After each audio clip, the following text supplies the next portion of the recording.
알아두면 좋은 러시아 문화사전. 안녕하십니까. 이것이 진짜 러시아다 에따라시아입니다. 1990년 6월 24일 소련의 락그룹 키노가 모스크바의 올림픽 메인 스타디움이었던 루즈니키에서 콘서트를 하는 장면입니다. 이날 모인 관객은 62,000명, 루즈니키 경기장에는 성화까지 점화되었다고 하는데요. 얼마나 많은 소련 사람들이 그룹 키노에 열광했는지 알 수 있는 장면입니다. 키노는 빅토르 초이가 1982년에 결성한 락그룹입니다. 당시 소련은 자신들의 입맛에 맞는 가수들을 선별해 녹음실 등 전폭적인 지원을 하며 대중문화를 통제했는데요. 이런 소련 정부에게 락은 마땅치 않은 음악이었습니다. 젊은이들을 반항적으로 만드는 서구의 태폐적인 자본주의 산물이라 규정짓고 관영 매체에서는 마약 중독자나 불황자들이 부르는 노래라고 그려지고 있었지요. 이 때문에 록밴드가 공연할 수 있는 장소는 극히 제한적이었습니다. 그러나 당시 소련 사람들은 불법 복제판을 돌려 들으며 빅토르 초이의 음악에 심취하기 시작했고 1985년 글라스노스트로 사회가 조금 더 개방적으로 변하면서 소련 전체를 흔드는 음악이 되었습니다. 그래서 러시아 사람들은 이렇게 이야기합니다. 키노 이전에 이 땅에 대중음악이라는 것은 없었다. 이것이 우리가 아직도 빅토르 초이를 기억하고 사랑하는 이유이다.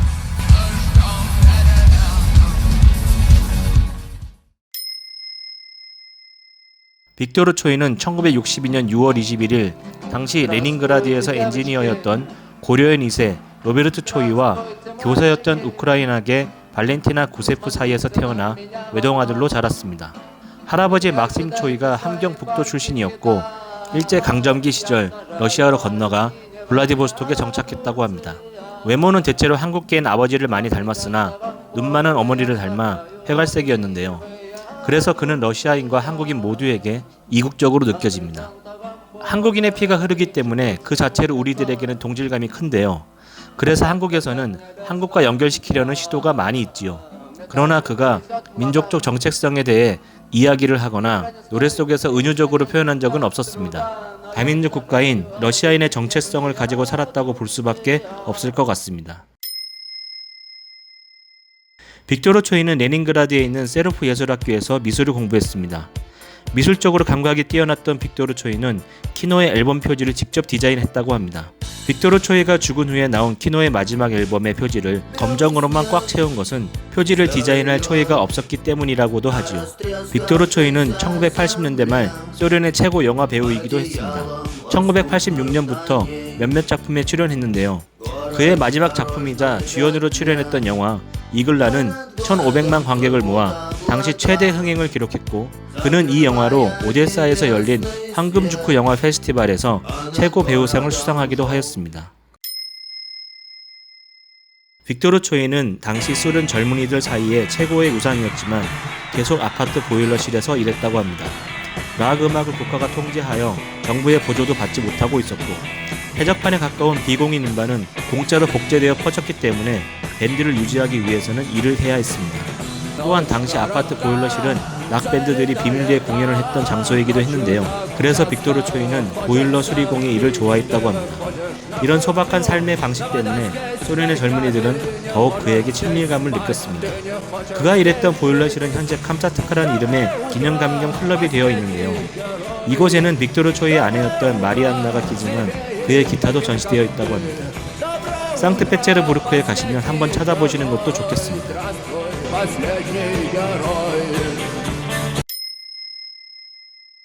1982년 키노의 첫 앨범 45, 소록베아찌에서 엘렉트리치카라는 노래가 크게 인기를 얻었습니다. 이 노래에서 그는 전차가 자신을 원치 않는 곳으로 데리고 간다고 이야기하는데요. 당시 개인적인 삶을 무시하는 소련 전체주의 체제의 부조리를 짧고 우회적으로 은유한 것으로 대중들의 마음을 사로잡았습니다. 소련 당국은 이 노래를 금지곡으로 지정하지만 젊은이들 사이에 해적판으로 퍼져나갔고 키노와 빅토르 초이는 우상으로 떠오르게 됩니다. 그의 노래에서 가장 정치색이 짙은 노래는 1987년에 나온 혈액형입니다. 당시 아프가니스탄 전쟁에서 허우적대며 젊은이들을 전쟁터로 몰아넣었던 소련의 현실을 은유적으로 비판한 것이었는데요. 빅토르 초이 특유의 중저음으로 전쟁의 상황에서 평화를 바라는 병사의 애절한 마음을 노래합니다. 이 노래는 빅토르 초이와 키노를 소련 젊은이들 사이에 영웅으로 등극시켰고 소련 전체에서 키노 마니아라는 사회현상까지 불러일으키게 됩니다. 그러나 정작 빅토르 초이 본인은 자신의 음악은 정치와 별 상관이 없다고 선을 그었습니다. 그렇지만 초이의 노래는 불투명한 미래와 억압된 현실에서 그저 하루하루 살아가던 젊은이들의 불안을 건드렸고 대중을 결집하는 시대의 상징이 되었지요. 1990년 8월 15일 빅토르 초이는 끔찍한 교통사고로 목숨을 잃습니다. 라트비아에서 휴가를 보내던 중 낚시를 하고 새벽에 귀가하다 마주오던 버스와 정면 충돌하고 그 자리에서 즉사하였다고 합니다. 그의 나이 28이었습니다. 평소 반전과 평화를 노래했던 초이가 소련의 권력자들의 눈밖에 났고 이 때문에 KGB가 의도적으로 살해했다는 음모론도 있고 아직까지 그의 죽음에 대해서는 정확하게 밝혀진 것이 없습니다.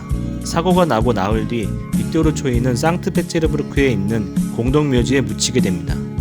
그리고 이날 모스크바 아르바트 거리의 한 벽에는 오늘 초이가 죽었다 라는 문구가 쓰였는데 그리고 바로 아래 초이는 살아있다는 말이 덧붙여졌다고 합니다.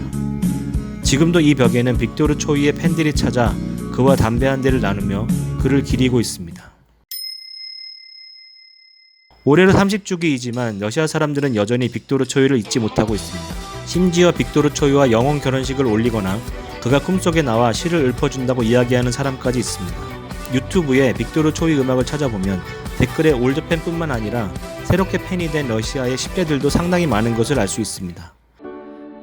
영화 스탈린그라드의 엔딩 부분에 그의 노래 전설을 러시아 가수 젠피라가 리메이크한 버전이 나오기도 합니다.